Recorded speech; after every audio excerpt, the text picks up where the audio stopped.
नेता प्रतिपक्ष जयराम ठाकुर द्वारा सरकार पर विधायक निधि बंद करने के आरोपों पर मुख्यमंत्री ठाकुर सुखविंदर सिंह सुक्खू ने पलटवार किया है और सुर्खियों में बने रहने के लिए इस तरह की बयानबाजी करने के आरोप लगाए हैं। मुख्यमंत्री ने कहा कि सरकार द्वारा किसी भी तरह से विधायक निधि बंद नहीं की गई है।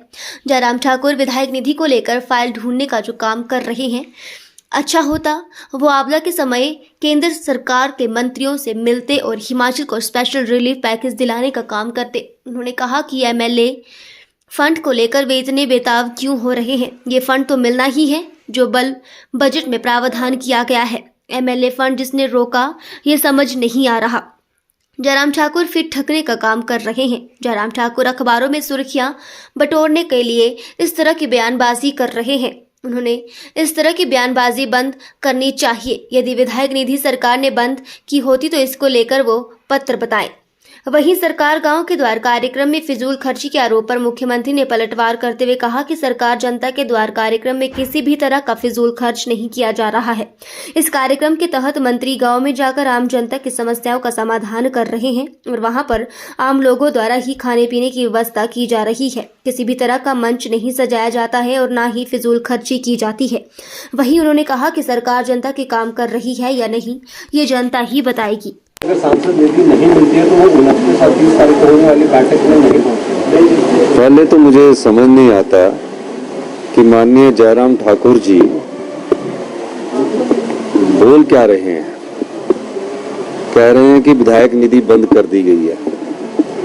ऐसी किसी भी विधायक निधि को पहले तो बंद नहीं किया और जिस प्रकार की जानकारी वो सचिवालय से प्राप्त कर रहे हैं, फाइल के पीछे इतना घूम रहे हैं। अच्छा होता आपदा जब हिमाचल प्रदेश में आई थी, आपदा प्रभावित परिवारों के लिए वो दिल्ली में जाकर केंद्रीय मंत्रियों से मिलते और अनुरोध करते कि हमें स्पेशल रिलीफ पैकेज दे।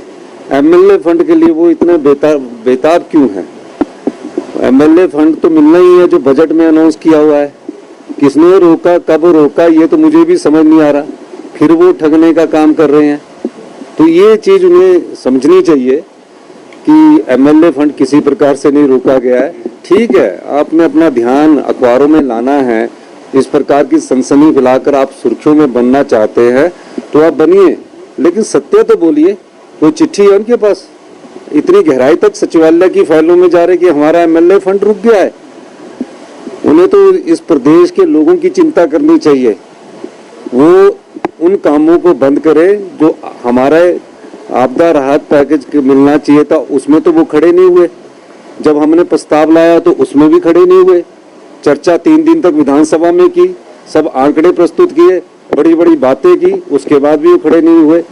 और अब जो हमको 10,000 करोड़ रुपए का क्लेम मिलना है, जो कि दिसंबर में मिलना चाहिए था, 10,000 करोड़ में से जो केंद्रीय जो कानून है, जो केंद्रीय नियम बनते हैं कि ये क्लेम के आपदा के बाद नियम होते हैं कि इस नियम के तहत हम उस क्लेम को भरते हैं, वो हमने 10,000 करोड़ का भर के दिया हुआ है। दिसंबर में मिलना चाहिए था, उनको रुकवाने का कार्य कर रहे हैं। वो कोई हमारे सरकार के हित में थोड़ी लगना, वो तो आपदा प्रभावित परिवारों के हित में लगना है।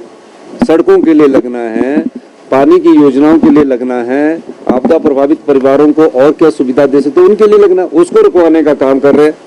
और अभी सिर्फ बहाना ये ढूंढ रहे हैं कि किसी तरह हम एमएलए फंड बंद हो जाए। एमएलए फंड कोई बंद नहीं हुआ है। तो मैं ये चीज चाहता हूँ कि आप साथ दे और हमारे साथ कंधे से कंधा मिलाकर प्रदेश के विकास में हमारी मदद करें।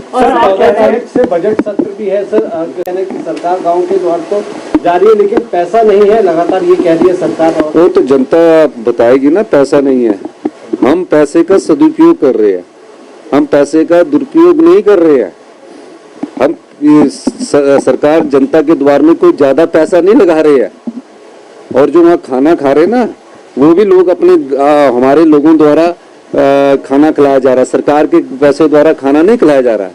हम प्रदेश में लोगों की सेवा के लिए आए हैं। मैंने बार बार कहा है कि हम सत्ता सुख के लिए नहीं, हम लोगों की सेवा के लिए आए हैं। सर, डीजीपी मामले में जो है एसआईटी का गठन नहीं हुआ, हाईकोर्ट ने आदेश दिए थे। हाईकोर्ट ने आदेश दिए है, ऐसा ही हाईकोर्ट के आदेशों का हमेशा हमने पालन किया है। एसआईटी का गठन करेंगे और 29 फरवरी तक हमने जवाब देना है। हम सब बातों को सोच विचार करके आगे बढ़ रहे हैं। दोबारा डीजीपी के पद पर जो आए हैं, लेकिन कोई आदेश उस पर नहीं आए सरकार की तरफ से। मैं दोबारा डीजीपी के पद पर उनकी नियुक्ति हमने कर दी गई है। और सर, सरकार गांव के द्वार कार्यक्रम पर भी विपक्ष सवाल उठा रहा है, कह रहा है कि मुख्यमंत्री अलग तरीके से चिट्ठियां पकड़ रहे हैं, लेकिन उन चिट्ठियों का निपटारा कब होगा, ये भी तो बात है। अब उनको तो कहना है कुछ, कभी बोलते हैं हमारी एमएलए फंड बंद हो गया, हम प्लानिंग की मीटिंग में नहीं आएंगे, आज बोल रहे हैं कि उनकी निपटारा कब होगा। हम समाज के अंतिम व्यक्ति तक पहुंचने की सरकार की कोशिश है। हम व्यवस्था परिवर्तन भी कर रहे हैं, नियम भी बदल रहे हैं और लोगों की सुविधा के लिए हम जो भी हो सकता है उस चीजों को करने के लिए हम तैयार है और इसमें उनको चिंता करने की जरूरत नहीं है। उनकी विधानसभा क्षेत्र में भी हमारे जो कार्यक्रम है वो पहुंच रहे हैं और उन वहाँ के विधानसभा क्षेत्र के लोगों को भी बड़ा जो भी उनके द्वारा हमारे पास एप्लीकेशन लाई जाती है उसको दूर करने की हम कोशिश और करेंगे। सर, शिमला के टूटू में एक